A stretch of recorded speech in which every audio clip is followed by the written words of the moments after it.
Les négociations pour la libération des otages ont progressé d'un cran selon des responsables informés des discussions en cours.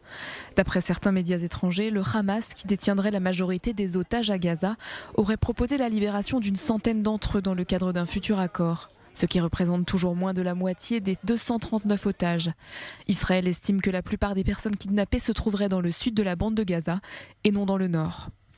Et les exigences du groupe terroriste pour une éventuelle libération sont élevées. Selon un responsable, le Hamas exigerait l'introduction de carburant dans la bande de Gaza, des cessez-le-feu longs, ainsi que la libération de prisonniers sécuritaires détenus en Israël. Autre scénario envisagé, selon le journal libanais Al-Akhbar, affilié au Hezbollah. Les États-Unis travailleraient sur un accord comprenant 3 clauses. Un cessez-le-feu temporaire de 3 à 5 jours, un échange de 140 prisonniers et une aide humanitaire comprenant l'introduction de 7000 camions et de carburant dans toutes les zones de la bande de Gaza. Et ce, en échange de la libération d'une trentaine de personnes enlevées. Jérusalem craint néanmoins que le Hamas ne respecte pas ses engagements et ne libère un nombre d'otages nettement inférieur à celui qui serait convenu. Israël craint également que les intentions du Hamas ne visent qu'à stopper l'offensive de Tsahal avant qu'elle n'arrive à son terme.